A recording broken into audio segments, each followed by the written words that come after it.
Assalamualaikum warahmatullahi wabarakatuh. Bismillahirrahmanirrahim. Alhamdulillahi rabbil alamin. Wassalatu wassalamu ala ashrafil anbiya'i wal mursalin. Sayyidina Muhammadin wa ala alihi wa ashabihi wa man tabi'ahu ila yaumiddin. Amma ba'du. Para pendengar yang saya muliakan, alhamdulillah. Pada malam hari ini kita bisa berjumpa kembali dalam kajian kita. Mudah-mudahan apa yang telah kita kaji selalu mendapatkan ridho dari Allah Subhanahu wa taala.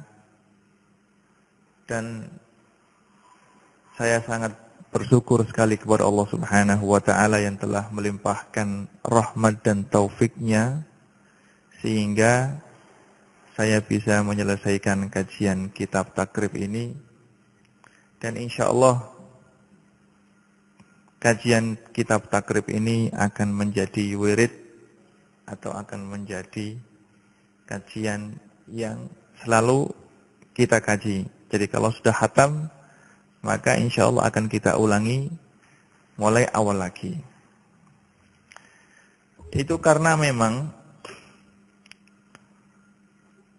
kitab takrib ini yang telah dikarang oleh Imam Abi Suja adalah termasuk salah satu kitab yang sangat baik. Kitab yang gampang untuk dipelajari. Kitab ini meskipun kecil, tapi lengkap, mencakup semua pembahasan dalam ilmu fikih. Baik itu pembahasan yang berhubungan dengan masalah ibadah, atau masalah muamalah, jual beli, juga masalah munakahah, masalah nikah, juga masalah qadha, masalah hukum peradilan, dan yang lainnya. Jadi meskipun kitab ini kitab kecil, tapi kitab ini mencakup semua bab dalam ilmu fikih. Di samping itu, kitab Abi Suja ini adalah kitab yang gampang. Kitab yang mudah untuk dipelajari dikarenakan bahasanya adalah bahasa yang sangat mudah. Bahasanya tidak sulit. Juga termasuk salah satu keistimewaan dari kitab takrib ini adalah kitab yang sistematis. Maksudnya Imam Abi Suja dalam penyusunan kitab takrib ini, beliau susun kitab ini secara sistematis. Pertama kali yang beliau, misalnya kalau beliau menerangkan masalah toharo misalnya, maka terlebih dahulu beliau menerangkan arti toharo, kemudian menerangkan syarat-syaratnya toharo, alat-alatnya toharo. Begitu beliau susun kitab ini secara sistematis, jadi kitab ini sangat mudah untuk dipelajari. Di samping itu, kitab ini adalah kitab yang telah menjadi pedoman dan menjadi kitab pokok yang dipelajari bagi orang yang ingin belajar ilmu Syafi'i, bagi orang yang ingin belajar fikih Syafi'i. Kalau saya lihat, misalnya, bukan saja di Indonesia, di Arab sini, di Yaman, juga di Syria, juga di Mesir, dan di tempat-tempat yang mana madhab yang dianut adalah madhab Syafi'i, pasti diajarkan di tempat tersebut kitab takrib karangan Imam Abi Suja. Karena memang seperti yang saya kemukakan tadi, kitab ini adalah kitab yang mudah. Bahasanya gampang, fleksibel, dan tidak terlalu rumit. Khususnya bagi orang yang pertama kali ingin belajar dan mendalami fikih Syafi'i. Cuma karena kitab ini adalah kitab mukhtasar, jadi yang disebutkan adalah ru'usul masail, pokok-pokok pembahasan saja, tidak menyebutkan secara mendetail. Yang menyebutkan secara mendetail itu adalah tugas daripada orang yang mensyarahi kitab tersebut. Maka kitab Abi Suja ini adalah kitab yang sudah bertahun-tahun dikaji oleh para ulama, dan karena pengarangnya sendiri adalah seorang ulama besar, maka kitabnya dijadikan sebagai rujukan bagi orang yang belajar ilmu fikih bagi orang yang pertama kali ingin mengetahui dan belajar ilmu fikih. Para pendengar yang saya muliakan,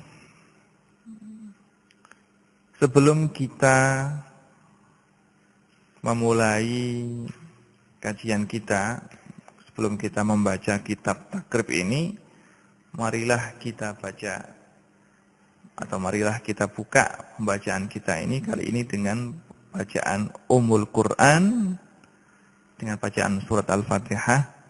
Semoga Allah Subhanahu wa taala sebagaimana telah memberikan kepada saya taufik dan hidayahnya sehingga saya bisa menyelesaikan kajian kitab takrib ini, juga dengan bacaan surat Fatihah tadi mudah-mudahan kajian kita yang akan datang selalu diridhoi dan mendapatkan taufik dari Allah Subhanahu wa taala. Ala hadhihi niyyah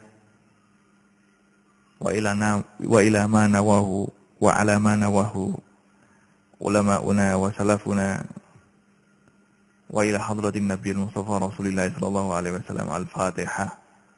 A'udzu billahi minasy syaithanir rajim. Bismillahirrahmanirrahim. Alhamdulillahi rabbil alamin arrahmanir rahim maliki yaumiddin. Iyyaka na'budu wa iyyaka nasta'in ihdinas siratal mustaqim siratal ladzina an'amta 'alaihim ghairil maghdubi 'alaihim waladdallin. Amin.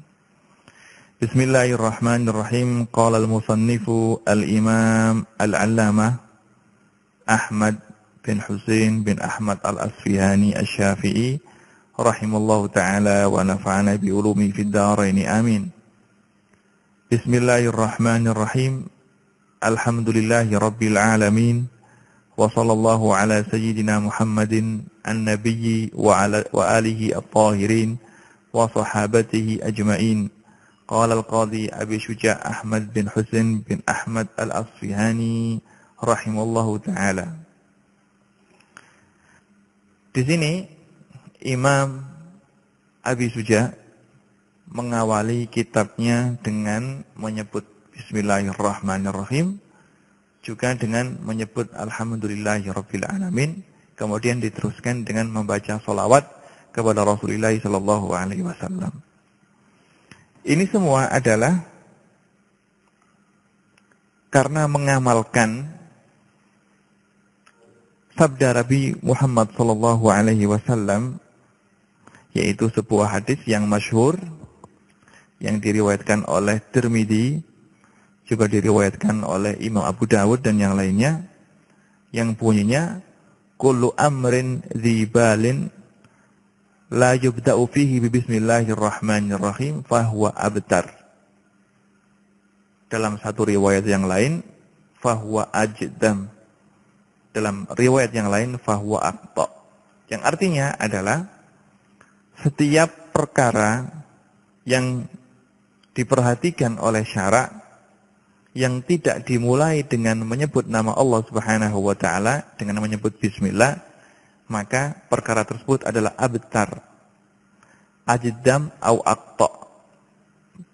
Yang mana kalimat abtar, ajdam, aqta mempunyai arti qalilul barokah. Jadi setiap perkara yang diperhatikan oleh syara', oleh agama, yang tidak dimulai dengan menyebut bismillahirrahmanirrahim, maka perkara tersebut adalah akan sedikit berkahnya. Dalam suatu riwayat yang lain, hadis ini kullu amrin dzibalin la yubda'u fihi bilhamdillahi, dengan menyebutkan hamdulillah. Setiap perkara yang diperhatikan oleh agama yang tidak dimulai dengan alhamdulillah, maka perkara tersebut adalah sedikit berkahnya. Dalam riwayat yang lain disebutkan ganti daripada bismillah adalah bizikrillahi. Dan hadis ini sebagaimana dikatakan dan disebutkan oleh beberapa ahli hadis, seperti disebutkan oleh Imam Tajuddin As-Subuki dalam kitabnya Muqaddimah Tabaqat Syafi'iyah Kubra, meskipun hadis ini lafadznya muttarib, lafadznya berbeda-beda, cuma sebagian ulama menghukumi hadis ini sebagai hadis yang sahih, seperti Hafidz Ar-Rahawi, sebagaimana dinukil oleh Imam Nawawi. Jika Imam Nawawi mengatakan hadis ini adalah hadis hasan, juga termasuk Imam Ibnu Shalah menghukumi hadis ini sebagai hadis yang hasan. Begitu juga Imam Tajuddin Subki mengatakan hadis ini adalah hadis hasan, yang mana hadis hasan boleh kita jadikan pegangan sebagai hukum. Boleh kita jadikan sumber daripada pengambilan suatu hukum. Maka setiap perkara yang dianjurkan oleh agama yang tidak dimulai dengan bismillah, maka perkara tersebut adalah sedikit berkahnya. Maka di sini Imam Abi Suja imtisalan menyontoh dan ikut apa yang telah diperintahkan oleh Rasulullah SAW. Beliau mulai kitabnya dengan menyebutkan bismillah dan alhamdulillah.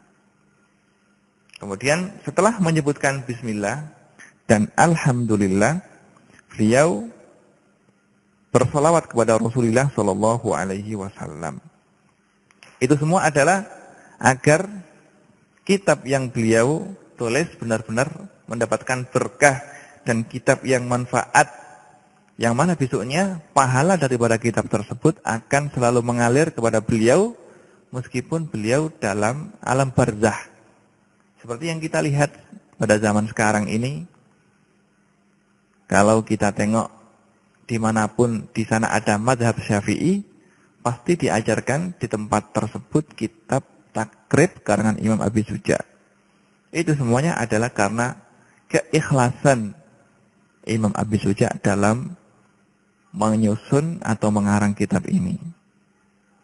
Juga dalam satu hadis yang diriwayatkan oleh Imam Tabrani dan yang lainnya, Rasulullah SAW telah bersabda, "Man shalla 'alayya fi kitabin lam tazalil malaikatu tastaghfiru lahu ma jama ismi fi dzalikal kitab." Yang artinya, barang siapa yang membaca sholawat dalam kitab, maka malaikat akan selalu memintakan ampun orang tersebut kepada Allah Subhanahu wa taala selagi nama saya ada dalam kitab tersebut. Jadi maka dari itu, kalau kita perhatikan setiap imam yang menulis atau menyusun sebuah kitab, pasti perkara 3 ini tidak pernah mereka tinggal. Yang pertama adalah membaca basmalah, yang kedua membaca hamdalah, dan yang ketiga adalah membaca salawat kepada Rasulullah SAW. Juga apa yang mereka lakukan adalah karena mengambil panutan terhadap apa yang telah dilakukan oleh Allah Subhanahu wa taala, karena Allah Subhanahu wa taala memulai kitabnya dengan membaca bismillah kemudian alhamdulillah. Surat yang pertama yang ada dalam Al-Qur'an adalah surat Al-Fatihah, yang mana surat tersebut dimulai dengan bismillahirrahmanirrahim, alhamdulillahirabbil alamin. Karena iktidaan dan mengambil panutan terhadap apa yang dilakukan oleh Al-Qur'an, maka para ulama kalau menyusun kitab, maka yang pertama kali ditulis adalah lafaz bismillah dan alhamdulillah, kemudian sholawat kepada Rasulullah Sallallahu Alaihi Wasallam. Itu semuanya adalah berdasarkan hadis, bukan sekedar ketepatan, tapi memang berdasarkan sebuah hadis yang diriwayatkan dari Rasulullah Sallallahu Alaihi Wasallam. Qala al-Qadhi Abu Suja' Ahmad bin Husain bin Ahmad al-Asfihani rahimahullahu ta'ala. Pengarang kitab ini adalah Imam Abu Suja'. Yang mana Imam Abu Suja' ini namanya adalah Ahmad bin Husain bin Ahmad al-Asfihani. Beliau adalah asalnya orang Asfihan, yaitu sekarang kalau kita lihat Asfihan di sini adalah daerah wilayah yang terletak di negara Iran kalau kita lihat zaman sekarang. Nama beliau adalah Ahmad bin Husain bin Ahmad Ada yang mengatakan nama beliau adalah Ahmad bin Hasan bin Ahmad. Bukan Ahmad bin Husain, tapi Ahmad bin Hasan. Beliau ini adalah seorang qadhi atau seorang hakim, yang mana beliau adalah orang yang ahli fikih, orang soleh, seorang wali besar. Beliau dilahirkan di negeri Basrah, di kota Basrah, yang mana bapaknya dan kakeknya asalnya adalah datang dari negeri Asfihan. Beliau dilahirkan pada tahun 434. Dan beliau ketika berada di Basrah, beliau menjabat sebagai seorang qadhi dan sebagai seorang pengajar di Masjid Basrah. Kurang lebih beliau menjadi qadhi dan menjadi pengajar resmi di Masjid Basrah selama 40 tahun. Selama 40 tahun. Dan beliau tidak pernah keluar dari rumahnya menuju kepada tempat pekerjaan beliau, dinas beliau. Jadi beliau adalah seorang hakim, juga seorang pengajar resmi di Masjid Basrah. Beliau sebelum berangkat ke pengadilan, setelah sholat subuh, beliau membaca Quran, juga membaca wirid. Baru kalau sudah waktu duha, sholat duha, terus berangkat menuju tempat pekerjaannya. Ini adalah bisa kita tiru. Jadi kalau kita sebagai pegawai negeri atau sebagai seorang guru, maka setelah sholat subuh yang kita lakukan adalah membaca Quran, membaca aurat, nanti sarapan, terus setelah itu jangan sampai kita melupakan sholat duha, baru setelah itu keluar menuju tempat kerja masing-masing. Ketika beliau menjabat sebagai seorang qadhi atau seorang hakim, beliau sebagaimana ditulis oleh beberapa ulama yang menulis biografi beliau, beliau menjadi seorang hakim yang adil, yang bijaksana. Beliau tidak pernah takut kalau memang hal itu adalah hal yang benar. Ketika beliau menjabat sebagai seorang qadhi, sebagai seorang hakim, maka beliau selalu membagikan sedekah kepada para fakir miskin. Sehingga sampai diceritakan bahwasanya pada suatu hari beliau pernah memberi sedekah kepada seorang fakir miskin sampai 20.000 dinar. Satu hari itu beliau pernah mengeluarkan uang 20 dinar dibagi untuk fakir miskin. Bayangkan berapa kalau 20.000 dinar kalau dihitung dengan duit sekarang itu berapa juta, berapa miliar. Karena 20 dinar saja itu adalah, kalau kita hitung dengan ukuran emas sekarang gitu ya, sama dengan 85 gram emas. Itu 20 dinar. Bayangkan kalau 20.000. Dalam satu hari beliau pernah sedekah sebesar 20.000 dinar. Dan beliau, yang beliau kasih sedekah atau yang beliau kasih uang ini bukan cuma fakir miskin saja, tapi semua lapisan orang yang berguna. Maksudnya beliau juga mengasih sedekah kepada orang-orang soleh, kepada para ulama. Ini adalah biografi daripada Imam Abi Suja.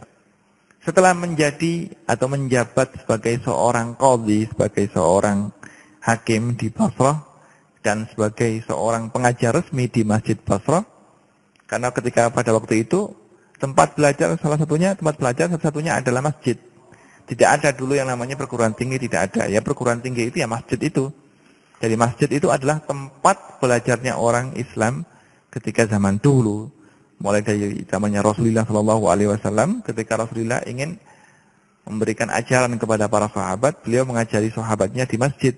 Dan hal ini adalah berlangsung sampai lama. Sampai abad ke-10 Hijriah. Sampai abad ke-6 Hijriah, dengan berdirinya Jami' Azhar, Masjid Azhar sampai 100 tahun yang lalu masih masjid adalah tempat belajar. Ketika beliau sudah tugas selama 40 tahun sebagai seorang hakim dan sebagai seorang pengajar resmi di Masjid Basra, akhirnya beliau pindah ke Madinah Al-Munawwarah. Beliau pindah ke Madinah Al-Munawwarah dan beliau bermukim tinggal di kota Madinah. Ketika beliau tinggal di kota Madinah, maka beliau ingin khidmah, ingin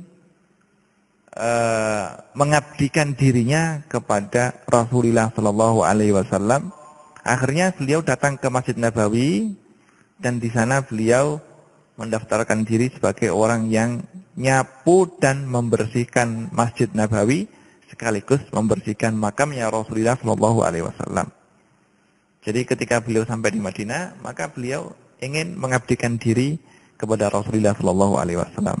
Maka beliau ketika berada di Madinah, pekerjaan beliau adalah menyapu masjid, terus menghidupkan lampu masjid karena ketika itu tidak ada listrik, otomatis lampu adalah pakai lampu tempel, pakai obor.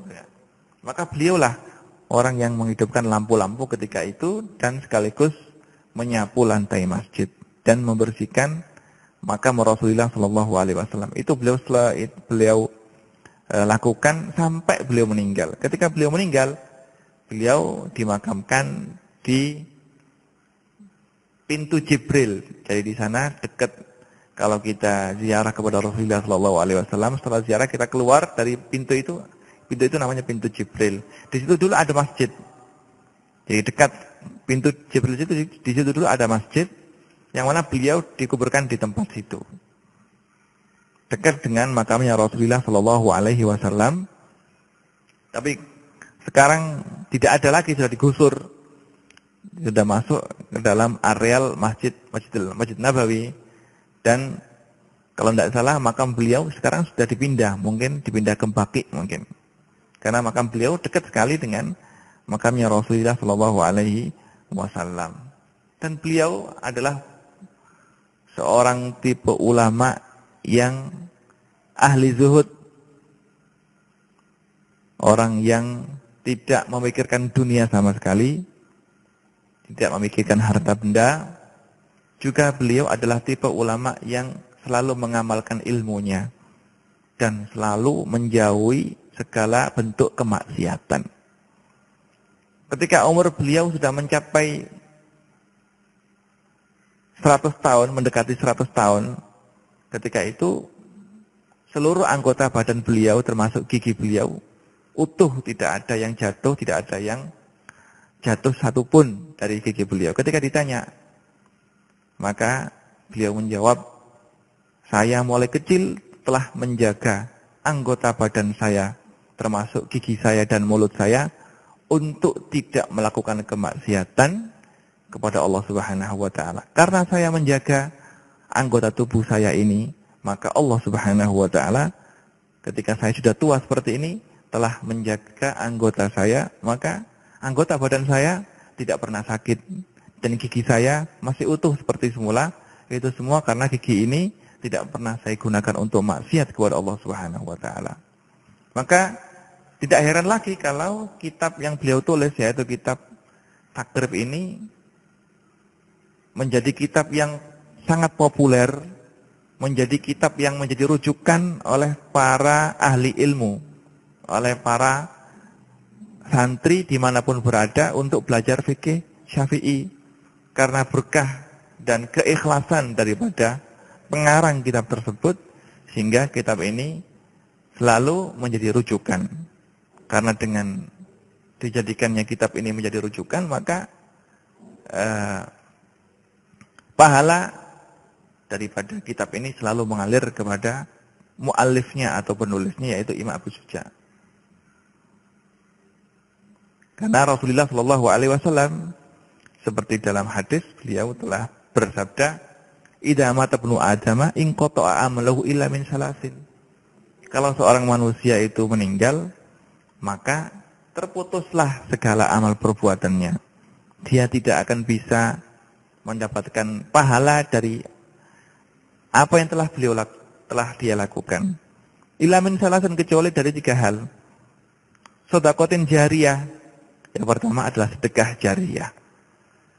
Jadi orang yang menjadikan hartanya, sawahnya, rumahnya, tanahnya dibuat sedekah jariyah kepada masjid atau kepada madrasah atau kepada pondok, maka sedekah jariyah ini selagi barang tersebut masih ada, pahalanya akan terus mengalir kepada orang yang mengeluarkan sedekah jariyah tersebut. Begitu juga au ilmin yuntafa'u bihi, yang kedua adalah ilmu yang bisa dimanfaatkan. Nah, termasuk ilmu ini adalah mengarang kitab. Karena kitabnya Imam Abi Suja ini adalah selalu dipelajari oleh orang yang ingin belajar fikih Syafi'i, maka pahalanya akan terus mengalir. Coba bayangkan, mulai beliau meninggal dari tahun berapa? Dari tahun 500-an lebih sampai zaman sekarang, sampai tahun 1432 Hijriah. Beliau selalu mendapatkan pahala dari setiap orang yang membaca kitab beliau. Ini adalah suatu keutamaan, suatu fadilah yang sangat besar sekali, yang mudah-mudahan Allah Subhanahu wa taala memberikan kepada kita semua fadilah seperti apa yang diberikan kepada Imam Abi Suja. Para pendengar yang saya muliakan, kitab takrib ini seperti yang saya sebutkan tadi adalah kitab yang sangat populer dan sangat terkenal di kalangan ulama Syafi'iyah. Itu semua adalah karena keikhlasan dan ketulusan Imam Abi Suja dalam mengarang kitab tersebut. Maka tidak heran kalau para ulama yang datang setelah Imam Abi Suja ketika melihat para ahli ilmu dan para santri semuanya pada mengkaji kitabnya Imam Abi Suja ini, maka banyak sekali ulama yang membuat syarah, membuat penjelasan kepada kitab yang ditulis oleh beliau. Banyak sekali ulama yang mensyarahi kitab Imam Abi Suja ini. Tapi syarah yang ada sekarang, yang sering kita temui, yang mana syarah tersebut dicetak, ya, itu misalnya yang sering kita temui adalah syarahnya Imam Khisni, yaitu Kifayatul Akhyar. Dan Kifayatul Akhyar ini adalah termasuk syarah yang bagus di antara syarah-syarah yang ada. Juga kita temukan lagi syarahnya Imam Khatib Syirbini yang bernama Al-Iqna fi Halli Al-Fadhi Abi Suja. Juga kitab Iqna ini adalah kitab salah satu syarah daripada Mukhtasar Abi Suja yang baik. Tapi Kifayatul Akhyar juga termasuk syarah yang sedikit panjang, sedikit besar. Begitu juga Al-Iqna, syarah besar juga. Syarah yang mukhtasar adalah misalnya Fathul Qorib. Nah, Fathul Qorib adalah kitab syarah yang mukhtasar yang ditulis oleh Imam Muhammad bin Qasim Al-Huzzi. Yang biasanya kita baca di Indonesia adalah kitab Fathul Qorib, syarah daripada kitab takrib. Juga banyak sekali ulama yang berusaha untuk menazamkan kitab takrib ini, termasuk yang menazamkan adalah Imam Imriti. Imam Imriti menazamkan kitab takrib ini, yang mana nazam beliau kasih nama Nihayatut Tadrib fi Nadmi Ghayatit Takrib. Dan nazam ini banyak sekali syarahnya. Termasuk syarahnya adalah syarahnya Imam Fashani, syarah Imam Jauhari. Ini semuanya adalah menandakan bahwasanya kitab takrib yang dikarang oleh Imam Abi Suja ini banyak sekali ulama yang memperhatikannya, dan benar-benar kitab ini adalah kitab yang berkah, selalu diperhatikan oleh para ulama. Imam Abi Suja berkata, Sa'alani ba'dul asdiqa. Saya diminta oleh sebagian teman-teman, hafidhahumullahu ta'ala, mudah-mudahan mereka selalu dijaga oleh Allah Subhanahu wa ta'ala, an a'mala mukhtasaran saya diminta oleh sebagian teman untuk menulis sebuah kitab yang mukhtasar, kitab yang ringkas, fil fiqhi, dalam ilmu fikih, ala madhabil Imam Asy-Syafi'i. Menurut madhabnya Imam Asy-Syafi'i, rahmatullahi alaihi waridwanuh. Mudah-mudahan rahmat Allah dan keridhaannya selalu tercurahkan kepada Imam Asy-Syafi'i. Yang mana kitab ini adalah fi ghayatil ikhtisar, kitab yang sangat ringkas sekali. Wa nihayatil ijaz, yang sangat singkat. Untuk apa kok menulis kitab yang mukhtasar, yang ringkas dan singkat? Liyaqruba 'alal muta'allimi darsuhu, supaya gampang untuk dipelajari oleh orang yang ingin belajar. Yashulu 'alal mubtadi hifdhuhu, yang mudah untuk diapal oleh orang yang baru mulai belajar. Jadi memang kitab ini adalah memang diperuntukkan oleh Imam Abi Suja bagi orang yang memulai belajar ilmu fikih. Sehingga tidak heran kitab ini adalah kitab yang gampang, yang mudah, yang mana ibaratnya itu ibarat yang sangat mudah, tidak seperti kitab-kitab besar yang lainnya. Karena memang kitab ini adalah kitab ditulis untuk orang yang baru kali belajar ilmu fikih. Sehingga kalau kita lihat, kalau kita bandingkan kitab ini dengan kitab yang lain, sangat beda. Karena kitab ini adalah ibaratnya sangat mudah. Dan mudah untuk dihafal. Karena saking ikhlasnya orang yang menulis kitab ini.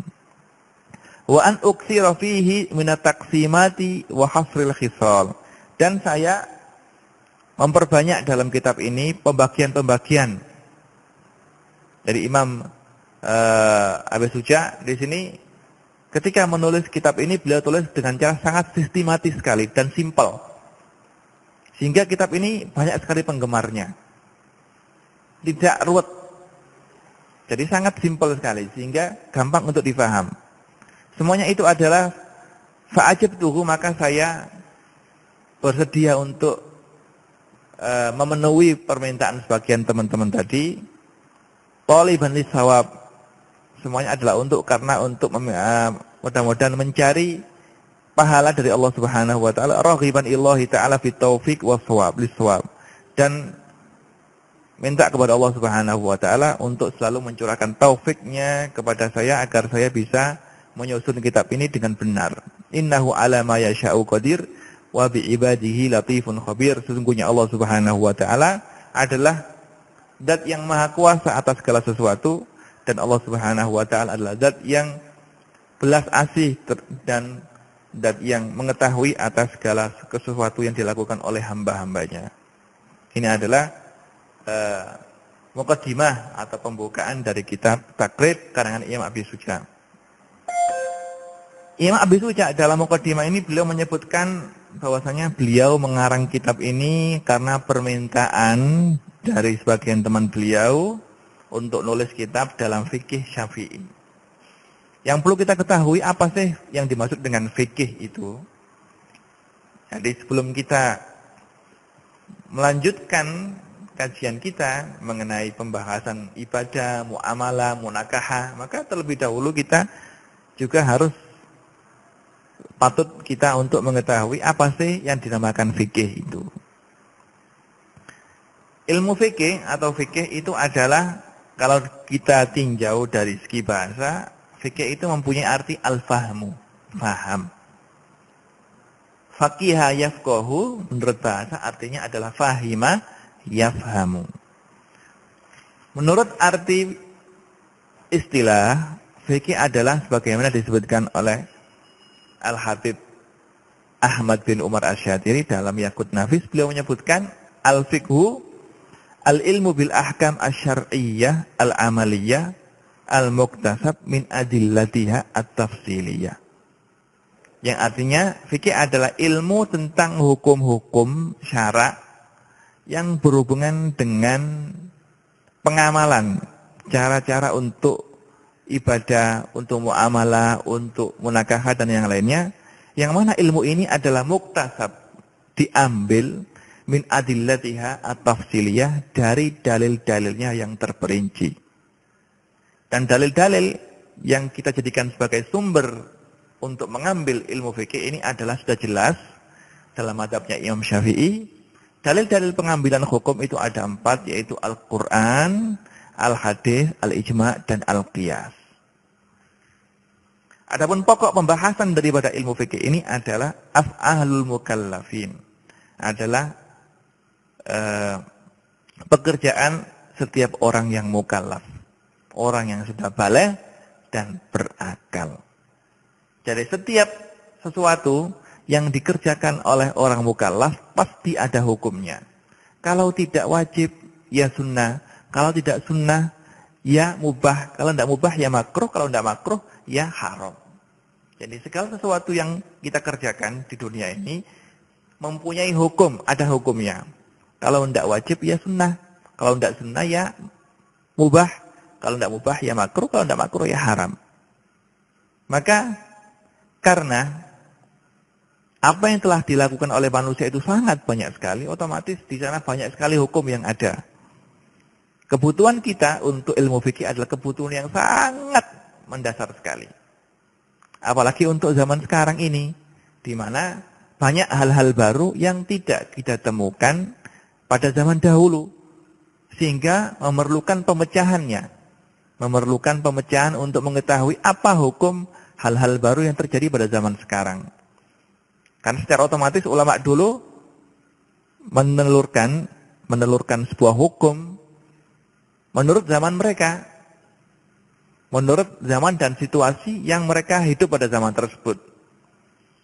Tapi karena sekarang zamannya adalah zaman teknologi, yang mana segala sesuatu sekarang terjadi dengan sangat cepat sekali, maka di sini pada zaman sekarang ini banyak sekali kejadian yang perlu sekali untuk kita ketahui hukumnya. Maka pada zaman sekarang ini secara otomatis seorang ahli ilmu fikih atau santri dituntut sekali untuk bisa menguasai fikih secara mendalam, secara mendetail, juga dituntut sekali untuk bisa menguasai segala bidang keilmuan yang menjadikan atau yang menjadi alat-alat untuk mengeluarkan hukum Islam atau alat-alat ijtihad. Faedah daripada belajar ilmu fikih ini adalah untuk mengikuti dan patuh kepada perintah-perintah Allah dan menjauhi segala larangannya. Karena kita tidak bisa patuh kepada Allah Subhanahu wa taala kecuali kita belajar ilmu fikih. Bagaimana kita bisa sholat dengan baik, dengan sah kalau kita tidak bisa cara-caranya? Bagaimana kita bisa menjauhi larangan-larangan Allah kalau kita tidak mengetahui apa saja larangan tersebut? Ya, ini adalah tugasnya ilmu fikih. Dengan ilmu fikih ini maka kita bisa menjalankan segala perintah Allah Subhanahu wa taala dan menjauhi segala larangannya. Maka dari itu sumber daripada ilmu fikih itu sendiri sebagaimana yang saya katakan adalah kitab Al-Qur'an, hadis Rasulullah, ijma', kesepakatan para ulama, dan Al-Qiyas. Dan sudah barang tentu pasti bahwasanya belajar ilmu fikih ini adalah hukumnya wajib. Karena ilmu fikih ini adalah berhubungan dengan segala gerak-gerik manusia, maka hukumnya adalah wajib. Belajar ilmu fikih adalah hukumnya wajib fardu ain fima yatawaqqafu alaihi sihhatul ibadah wal muamalah wal munakahah. Belajar daripada ilmu fikih ini hukumnya adalah wajib fardu ain mengenai hal-hal yang berhubungan dengan sahnya ibadah dan sahnya muamalah dan sahnya munakahah. Maksudnya bagaimana?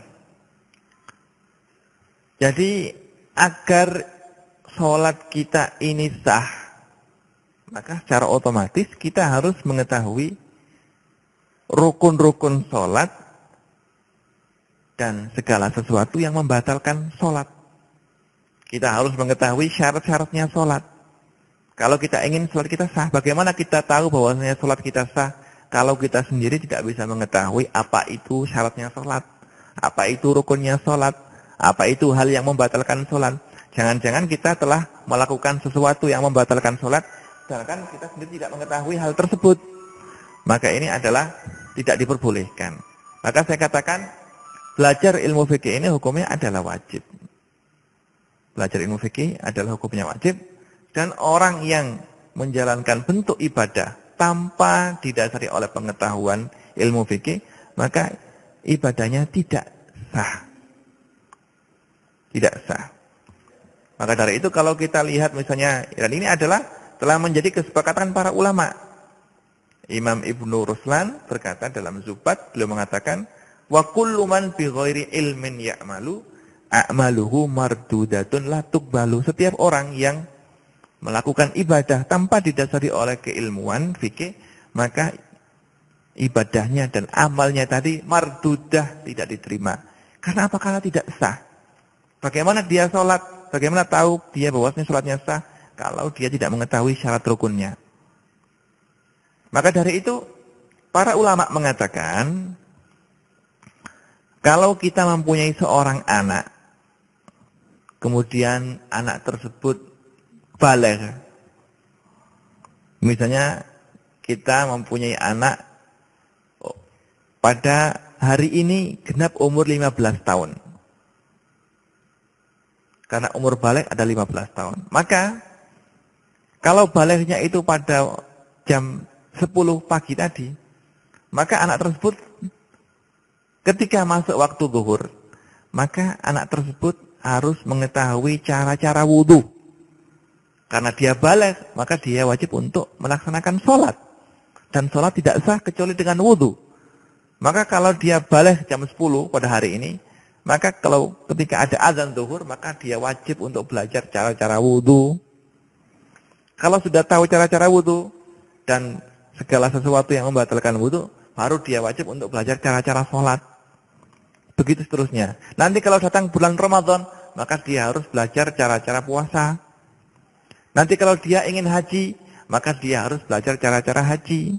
Nanti kalau dia ingin mengeluarkan zakat fitrah misalnya, maka dia harus belajar cara-cara mengeluarkan zakat. Nanti kalau dia ingin kawin misalnya, maka dia harus belajar cara-cara syarat rukunnya kawin. Dan hal ini adalah harus dipelajari. Maka sebagai orang tua, tugasnya adalah sangat berat sekali. Kalau melihat anaknya sudah jadi umur mau baligh, maka dia harus mengajari anaknya tersebut cara-cara wudhu, cara-cara mandi, cara-cara sholat. Kalau masuk bulan puasa, maka harus mengajari cara-cara puasa. Kalau tidak bisa mengajari sendiri, maka didatangkan ustadz untuk mengajari. Alhamdulillah sekarang banyak ustadz, banyak kajian yang ada. Kajian di mana-mana. Cuma sekarang ini kalau kita lihat situasi di Indonesia, memang kajian yang ada itu cuma sekarang nasihat. Ya, pidato mau'idhah hasanah. Itu bagus juga. Tapi yang lebih penting daripada itu adalah belajar fikih. Mengajari orang bagaimana caranya sholat. Mengajari orang bagaimana caranya wudhu. Mengajari orang bagaimana caranya melakukan mandi. Ini semua adalah kewajiban yang wajib kita lakukan setiap hari. Setiap hari kita lakukan. Harus kita lakukan. Kalau tidak belajar maka hukumnya berdosa. Hukumnya berdosa. Maka dari itu, ya alhamdulillah sekarang pondok pesantren di mana-mana. Kalau memang tidak bisa mengajari anaknya sendiri, maka bisa anaknya dibawa ke pesantren. Kalau tidak bisa mondok di pesantren, ya didatangkan guru. Gitu. Sehingga ilmu fikih yang berhubungan dengan sesuatu yang mendasar seperti cara-cara wudhu, cara-cara mandi ini tidak bisa ditawar lagi dan wajib untuk diketahui. Kalau tidak begitu maka ibadah yang kita lakukan adalah ibadah yang tidak sah. Ya maka harus diperhatikan. Harus diperhatikan. Loh, kalau begitu Ustadz, bagaimana amal atau perbuatan orang awam? Karena tidak semua orang itu belajar. Banyak sekali orang awam yang tidak tahu menahu sama sekali. Nah, untuk hal seperti ini maka sebagian ulama seperti yang dinukil oleh yang dikatakan oleh Imam Al-Ahdal bahwasanya kerjaannya seorang awam itu kalau mencocoki sebuah mazhab maka dianggap sah. Amalul ami idza wafaqa madhaban muayyan yakunu sahihan. Jadi kita mengatakan setiap pekerjaannya orang awam, kalau pekerjaan sholat, puasa, wudhu, selagi pekerjaan tersebut mencocoki dengan sebuah mazhab maka kita anggap sah. Cuma tetap berdosa. Dosanya apa? Karena dia meninggalkan tidak belajar. Jadi belajar ini adalah hukumnya wajib. Khususnya berhubungan dengan sahnya sholat, sahnya wudhu, sahnya mandi. Apalagi anak perempuan. Maka bagi seorang ibu atau seorang ayah wajib mengajari anak perempuannya sebelum anak perempuan tersebut baligh, sebelum anak perempuan tersebut datang bulan, maka dia harus mengerti bagaimana cara-cara hukum-hukum yang berhubungan dengan haid, gitu. Bagaimana caranya mandi, bagaimana caranya sholat, itulah hal yang sangat penting sekali. Tapi untuk orang sekarang ini, karena yang dipentingkan oleh mereka itu adalah dunia saja, tidak mementingkan akhirat, sehingga kajian-kajian seperti ini banyak ditinggalkan. Mereka mengajari anak-anak mereka bagaimana cara mencari uang, bagaimana anaknya bisa hidup dengan enak, sehingga menurut mereka masukkan anak mereka ke sekolah SMP, SMA, nanti di perguruan tinggi yang maju, tapi lupa dengan hal yang sangat penting sekali, yaitu mengajari anak tersebut bagaimana cara-cara beribadah kepada Allah Subhanahu wa taala. Mereka mementingkan kehidupan yang fana dan meninggalkan kehidupan yang abadi, yaitu kehidupan di akhir nantinya.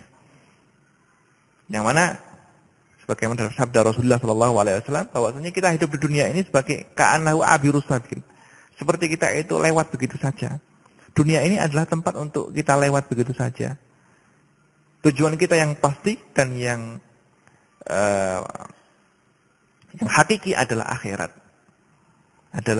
Akhirat di sana adalah kehidupan yang selama-lamanya. Di dunia ini cuma 80 tahun, 60 tahun, 63 tahun, kemudian meninggal, habis.